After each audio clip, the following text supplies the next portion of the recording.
The boardroom doors swing open. 12 executives rise from their leather chairs. The morning sun slices through floor-to-ceiling windows, casting sharp shadows across the mahogany table.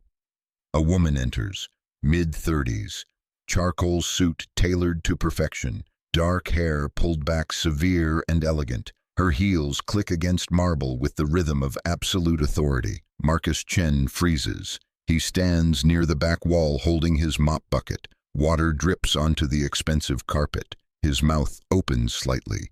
His eyes widen in recognition that it feels like falling. No. The woman walks to the head of the table. She does not look at him, not yet. She sets down a leather portfolio. She adjusts the microphone.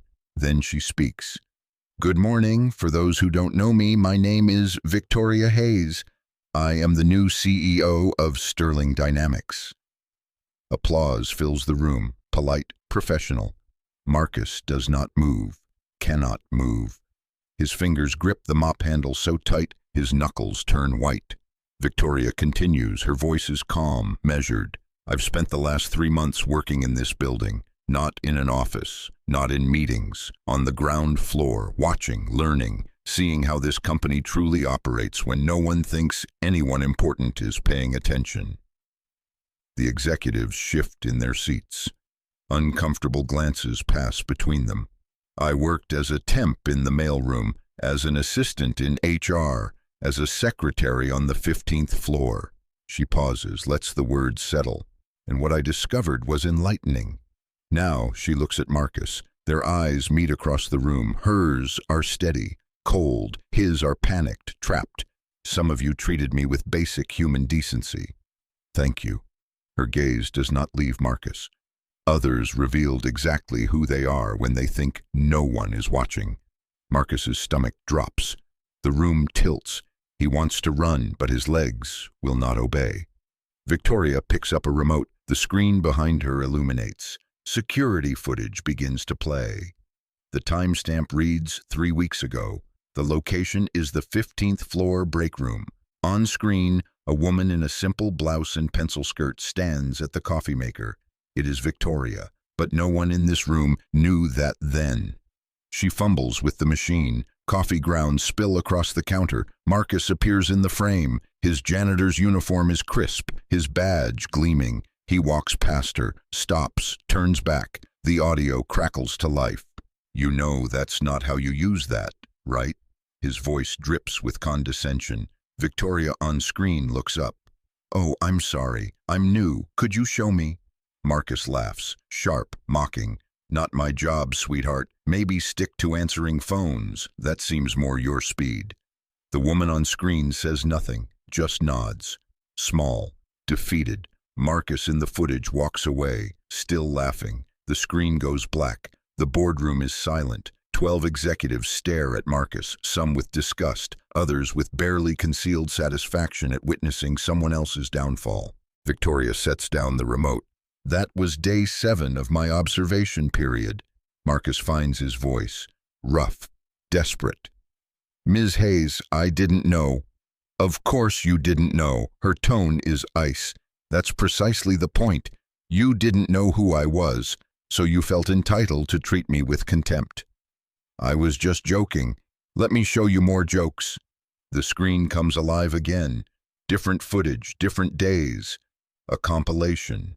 Marcus rolling his eyes as Victoria struggles with a jammed printer. Marcus making a comment to another janitor about useless secretaries clogging up the break room. Marcus deliberately bumping into Victoria in the hallway, causing her to drop files, then walking away without helping. Each clip is time-stamped, each one dated, a pattern emerging over weeks. The final clip plays. 2 days ago. The parking garage. Victoria is loading boxes into a compact sedan, old model, worn paint, the kind of car someone drives when money is tight. Marcus walks past with another janitor. Their voices echo in the concrete space. "Check out the secretary mobile," Marcus says loud enough for her to hear. "Guess Sterling doesn't pay much for filing papers." His colleague laughs nervously. "Man, that's cold." "Truth hurts." Marcus grins. Some people just aren't cut out for the corporate world. Give her 6 months before she quits. Victoria on screen pauses, looks directly at the camera mounted on the wall. Her expression is unreadable. Then she closes her trunk and drives away. The footage ends. Victoria faces the room. Mr. Chen, you're terminated effective immediately. Security will escort you out. You have 30 minutes to clear your locker. Marcus's world collapses. You can't do this. I've worked here for 8 years. I have seniority. I have rights. You have the right to treat people with basic respect. You chose not to exercise it. Victoria's voice does not rise, does not waver. This company will not employ individuals who create hostile work environments based on perceived hierarchies. I was just doing my job. Your job is to maintain cleanliness and order, not to belittle colleagues you deem beneath you. She turns to the executives. Let this be clear to everyone in this room. I don't care about your title. I don't care about your tenure. If you treat people as disposable based on their position, you have no place here. 2 security guards enter. They move toward Marcus. Wait, his voice cracks. Please, I have a family. I have bills. I didn't mean anything by it. Victoria finally shows emotion, not anger, something colder, disappointment. Mr. Chen, I reviewed your file. You make $58,000 a year. That's more than some of our entry-level employees, more than the secretaries you mocked. You had stability, security, and you used it to punch down instead of lifting others up. I'm sorry. You're sorry you got caught. She nods to security. Escort him out. The guards move forward. Marcus backs toward the door. His mop bucket tips over. Water spreads across the carpet. No one moves to help him. As the guards take his arms, Marcus looks back one last time. You set me up. This was entrapment. Victoria meets his eyes. I gave you every opportunity to be decent. You failed repeatedly. That's not entrapment. That's character. The doors close behind him. The boardroom exhales collectively. Victoria returns to the head of the table. She opens her portfolio. Business resumes as if nothing happened, but outside in the hallway, Marcus Chen walks between security guards toward an uncertain future. His mind races. How did this happen? How did he not see it coming? The answer is simple. He never looked. 3 months earlier, Marcus Chen stood in the employee break room on the 15th floor of Sterling Dynamics. 42 years old, 8 years with the company. Head janitor for the commercial tower's upper floors. His uniform was always pressed. His badge is always polished. He took pride in his work, pride in his position. Not just any janitor, head janitor. That meant something. He poured coffee from the pot he'd just brewed. The good stuff, not the cheap blend they kept in the lower floor break rooms. Up here on 15, the executives drank a premium roast. Marcus had access to these floors.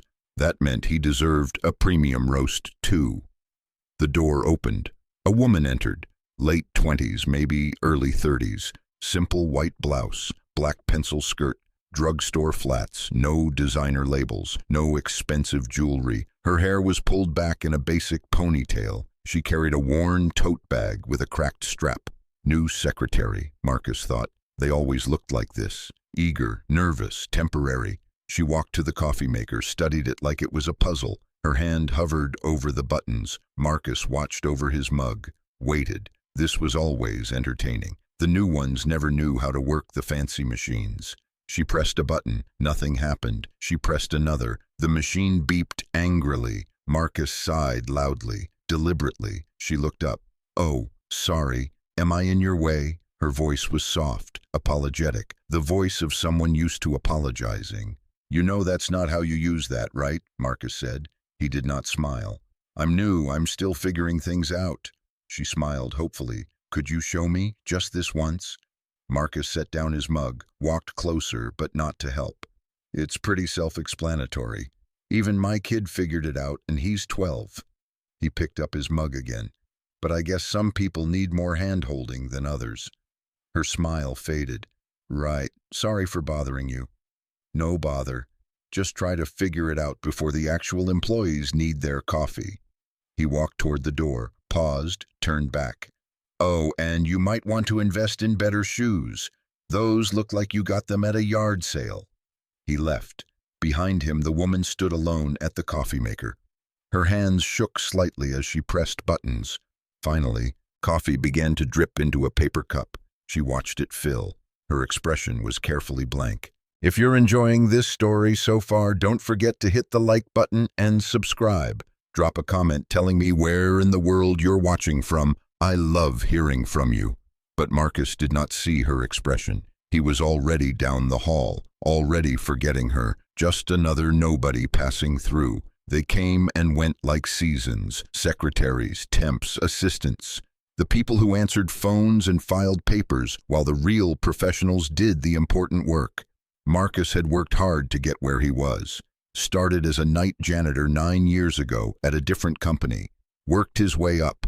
Got hired at Sterling Dynamics when they needed someone reliable. Someone who understood that buildings didn't clean themselves. Someone who took pride in maintaining order. He was good at his job. Great, even. The floors on his route sparkled. The bathrooms were spotless. The break rooms were always stocked and organized. He arrived early, stayed late, never called in sick. That dedication earned him the head janitor position. It came with a raise. With authority over 2 other janitors on the evening shift, with access to all floors, including executive levels, Marcus had earned his place. These secretaries, they just showed up, sat at desks, answered emails, probably spent half the day on social media, and they complained, always complaining. The coffee was too weak, the AC was too cold, the copier was too slow. Marcus had no patience for complainers. Over the next few days, he saw the new secretary several times. She was always struggling with something. The printer jammed while she tried to make copies. She dropped files in the hallway. She couldn't figure out how to badge into the supply closet. Each time, Marcus watched. Sometimes he helped. Mostly he didn't. On Thursday, she was in the break room again, trying to heat something in the microwave. It smelled terrible, like cheap frozen food. Marcus made a face. You know that's going to stink up the whole floor, right? She looked at him through the microwave window. I'm sorry, I didn't bring anything else. You could go to the cafeteria, they have real food. It's a little expensive for me right now. Marcus shrugged. Not my problem. Just saying some of us have to work in this smell all day. She took her food out early. It was still partially frozen. She carried it back to her desk without another word. Marcus's colleague, David, came in as she left. David was younger, 28, worked the lower floors. He poured coffee and shook his head. Man, you're kind of harsh with her. What do you mean? That new girl, you've been riding her pretty hard. Marcus bristled. I'm not riding anyone, I'm just being honest. If she can't handle a little reality check, corporate life is going to eat her alive. She seems nice. Nice doesn't pay bills. Marcus dumped his coffee grounds in the trash. You know how many secretaries I've seen come through here? Dozens. They all think they're going to climb the ladder, end up CEO, but most of them quit within a year because they can't hack it. Maybe they quit because people treat them like garbage. Marcus laughed. Don't go soft on me, David. We're not here to make friends. We're here to do our jobs and go home. David said nothing, just drank his coffee. But Marcus noticed something. David started being friendlier to the new secretary, holding doors for her, helping when she struggled with equipment, acting like some kind of white knight. It annoyed Marcus.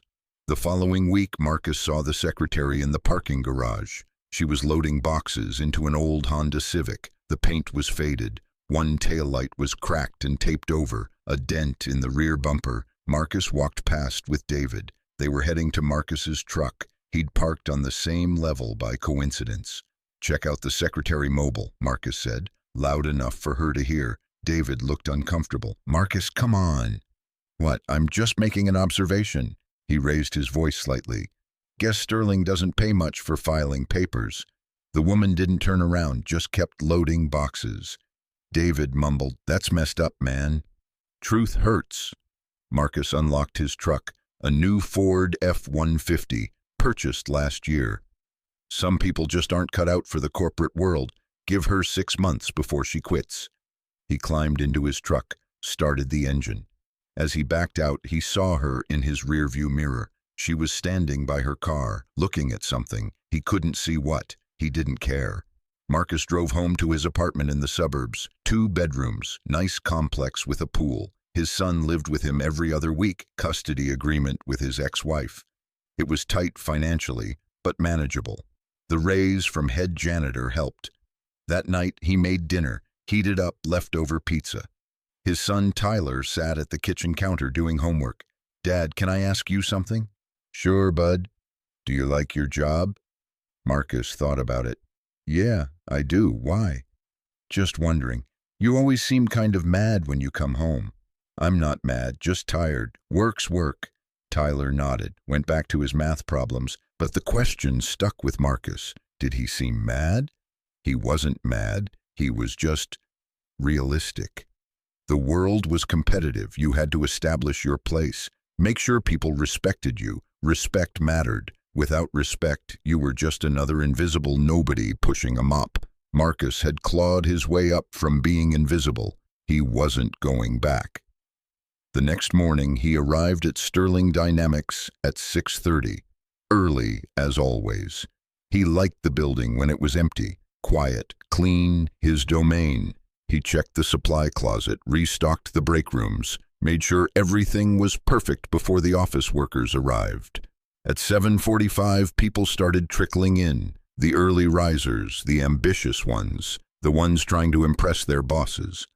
The new secretary arrived at 8 on the dot.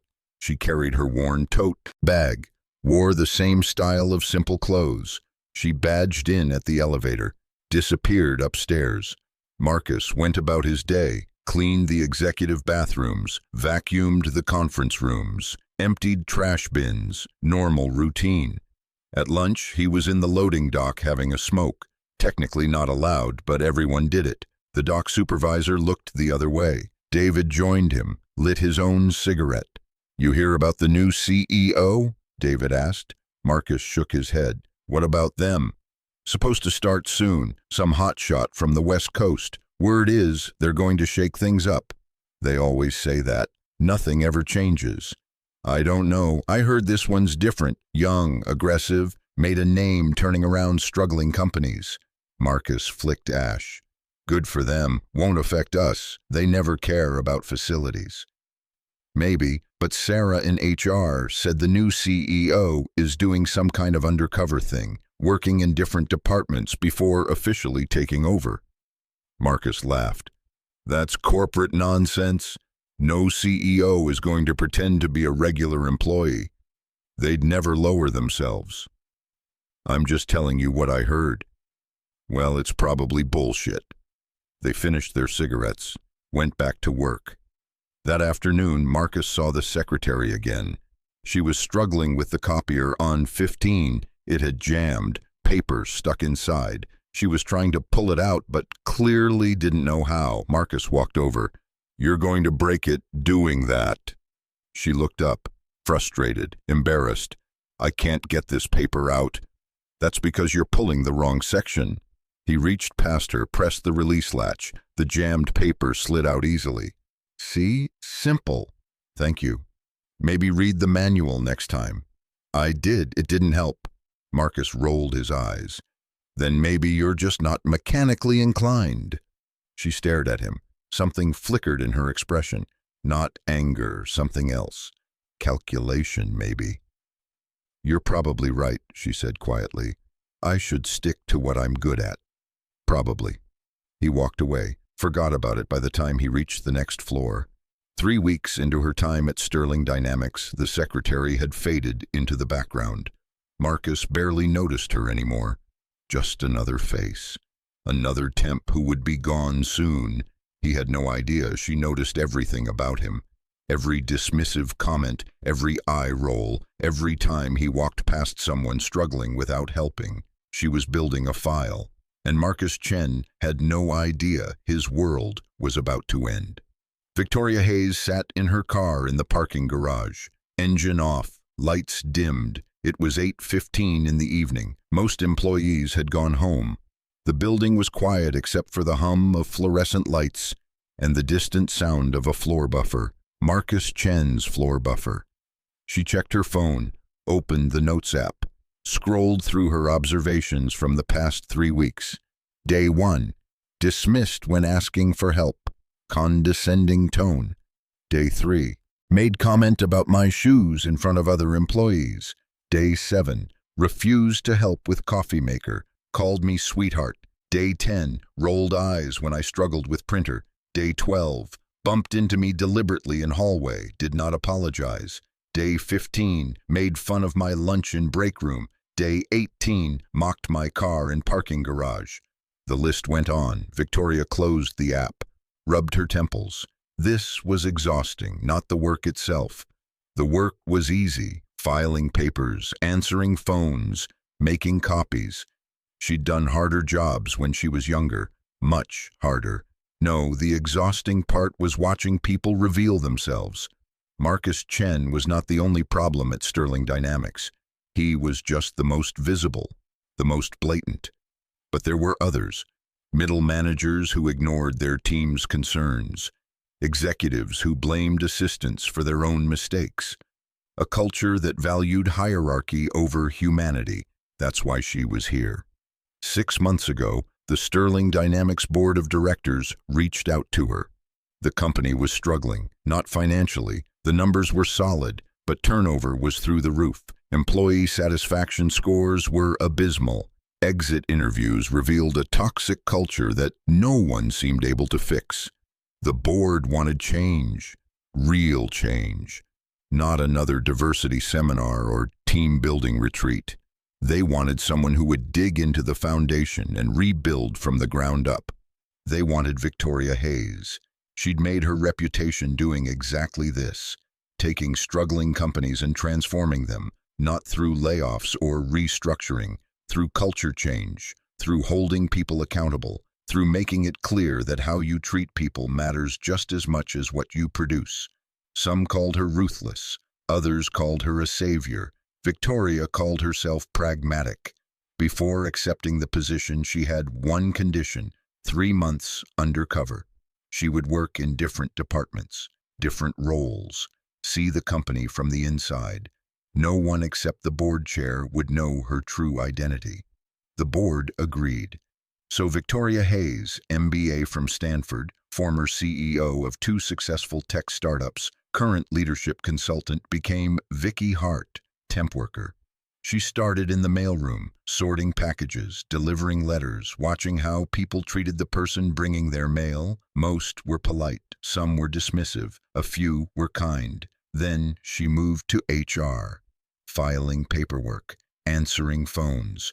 She saw how complaints were handled, or more accurately, how they weren't handled. She saw patterns emerge. Certain managers had multiple complaints. Nothing was done. Certain employees were labeled as difficult for speaking up. Finally, she moved to the 15th floor as a secretary, executive territory, where the real power lived, where the culture either thrived or died. That's where she met Marcus Chen. At first, she thought maybe he was having a bad day. Everyone has bad days. Everyone snaps occasionally.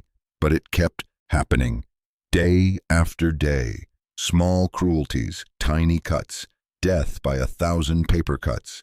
And it wasn't just her. She watched him interact with others. With David, his colleague, he was friendly, joking, normal. With the executives, he was respectful, deferential, professional. But with anyone he perceived as beneath him, secretaries, temps, new hires, he was dismissive, condescending, sometimes cruel. It was a pattern, and patterns revealed character. Victoria's phone buzzed, a text from David Chen. Wait, no, David Liu.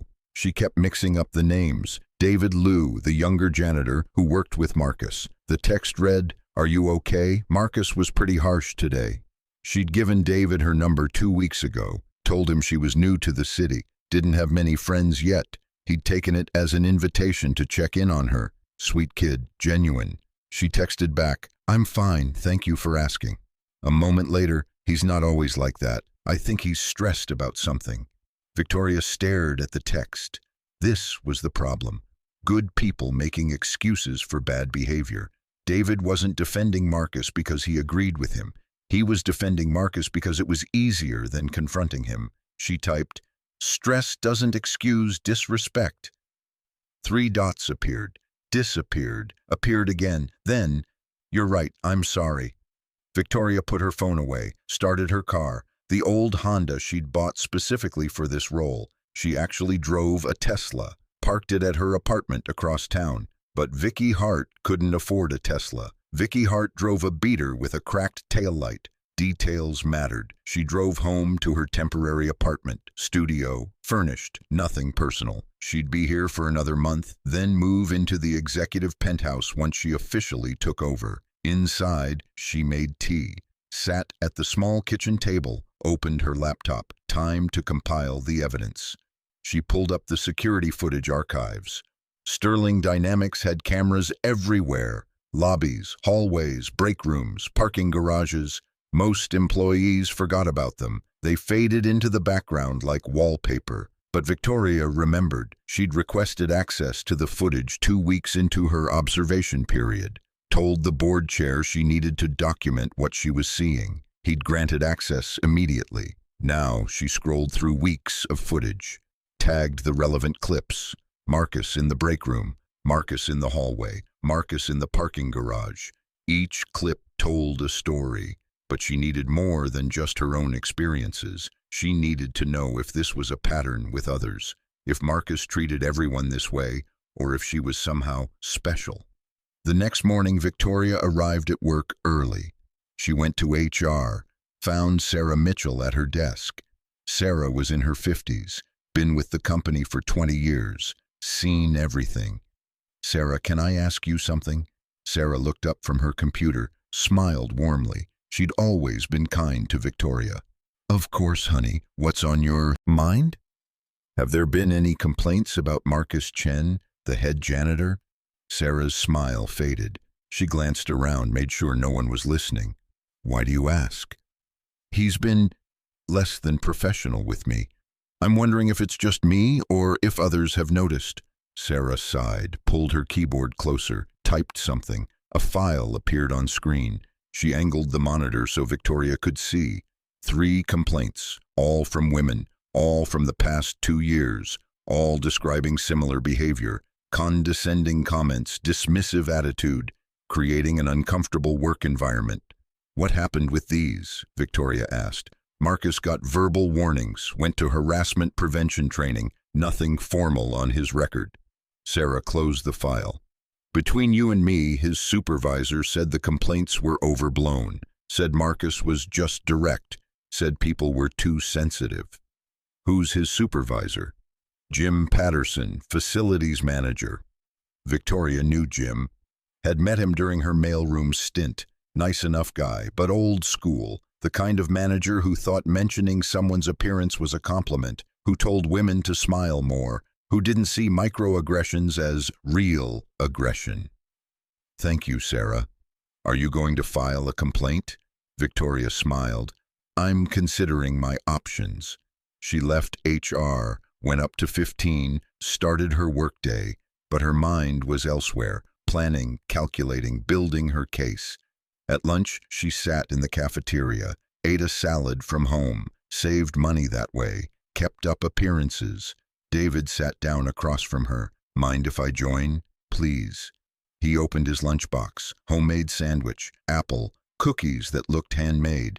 "My mom packs my lunch," he said sheepishly. "I know it's weird at my age. It's sweet." They ate in comfortable silence for a moment. Then David spoke. "Can I ask you something?" "Sure. Why do you stay?" Victoria looked up. "What do you mean?" "Here, this job. Marcus is awful to you. The pay isn't great. You could find something better." She considered her answer carefully. "Sometimes you stay because leaving would mean they win." David nodded slowly. "I get that." "Why do you stay?" she asked. "You clearly don't agree with how Marcus treats people." I need the job, and most days he's fine. It's just, he trailed off. Just what? I don't know. He's gotten worse the past few years. Since his divorce, like he's angry at the world and taking it out on anyone who can't fight back.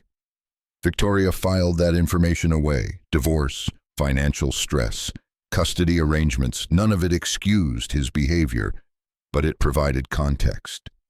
Has he always been like this? No, when I started 3 years ago, he was different.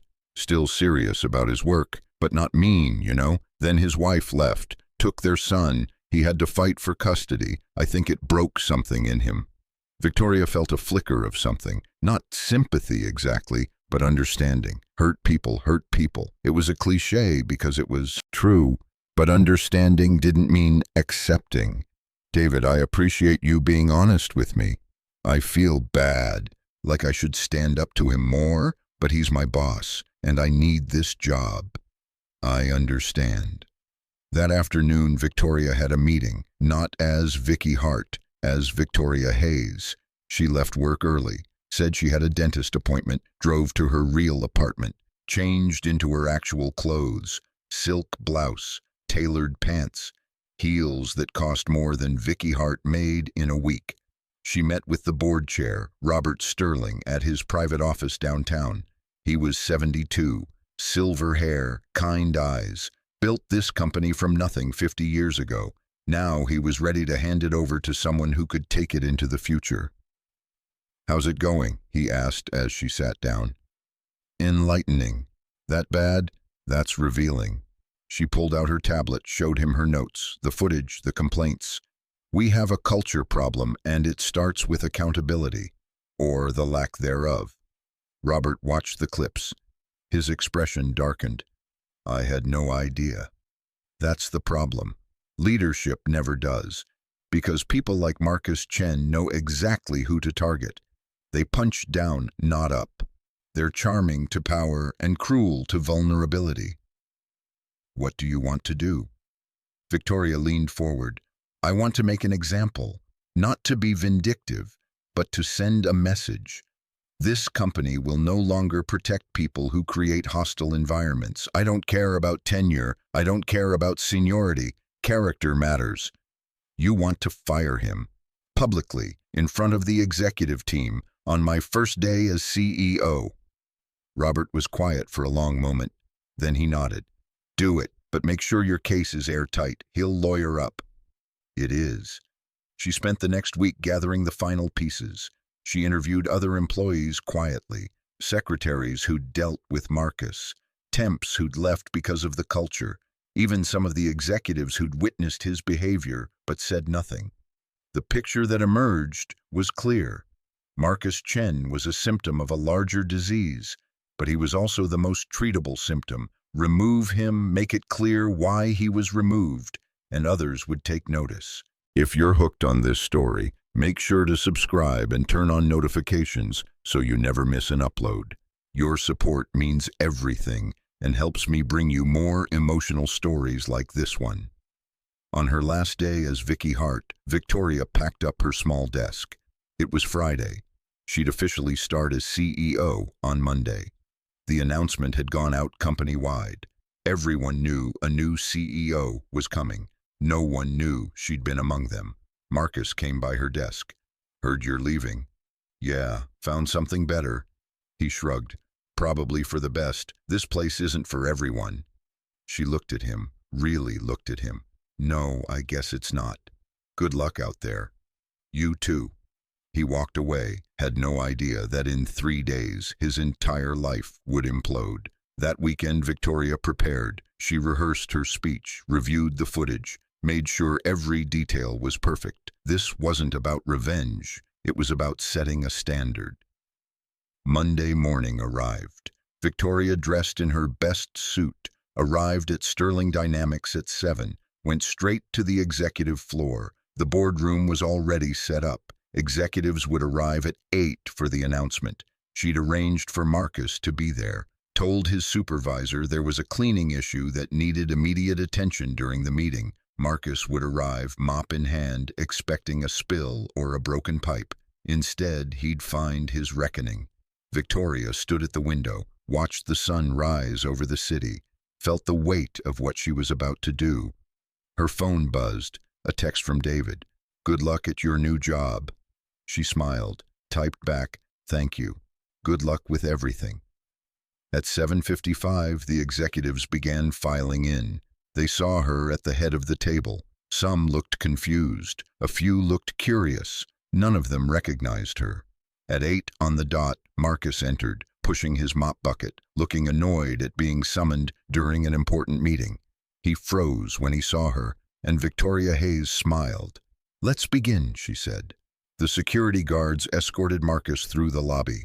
Every step felt like walking through water. Heavy, slow, unreal. Employees stopped and stared. Word traveled fast in buildings like this. The head janitor was being fired by the new CEO. Someone pulled out a phone, started recording. Marcus kept his head down, his face burned with shame. They reached the facilities office. His locker was in the back. The guard stood by the door while he gathered his things. Work boots, extra uniform, a photo of Tyler, his lunchbox, 8 years condensed into a cardboard box. His hands shook as he packed. His mind raced through everything. The mortgage, the car payment, Tyler's school expenses, child support. How was he going to explain this? How was he going to survive? "You have 5 minutes, one guard said, not unkind, just doing his job. Marcus nodded, couldn't speak. His throat was too tight. David appeared in the doorway. His face was pale. "Marcus, I just heard—" "Don't." Marcus couldn't look at him. "Just don't. I'm sorry, man. Are you?" Marcus slammed the locker shut. "You were friendly with her. Did you know? Did you know who she was?" "No, I swear. I just thought—" "You thought what? That you'd be nice to her and I was being a jerk?" Marcus's voice cracked. "You were right. Congratulations." David stepped closer, lowered his voice. "I tried to tell you, multiple times, that you were going too far." Marcus sagged against the locker, all the fight drained out of him. "I know. Why didn't you listen?" "Because I was angry, at everything, at everyone." He looked at David finally, eyes red, and she was an easy target. The truth hung between them, ugly, undeniable. David pulled an envelope from his pocket, held it out. "She asked me to give you this. After." Marcus stared at the envelope. "What is it?" "I don't know. She just said you'd want to read it." Marcus took it, didn't open it, couldn't, not yet. The guard stepped forward. "Time's up." Marcus picked up his box, walked out of the facilities office for the last time, through the lobby, past the security desk where he'd badged in every morning for 8 years, through the revolving doors into the cold morning air. His truck was in the parking garage. He walked slowly, each step taking him further from the life he'd known, closer to whatever came next. Inside his truck he sat in silence, stared at the steering wheel. Then he remembered the envelope. He tore it open. Inside was a single page. Handwritten, Victoria's handwriting.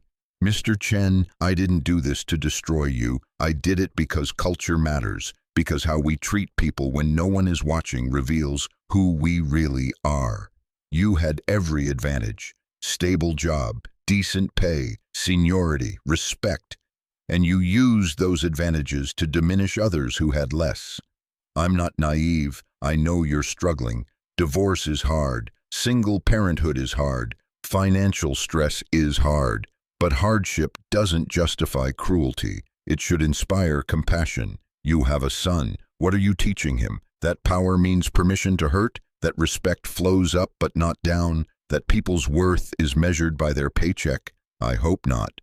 I hope this moment becomes a turning point, not the end of your story, but the beginning of a better one. You have skills. You have work ethic. What you need is humility. Learn from this. Become the person your son can be proud of. VH.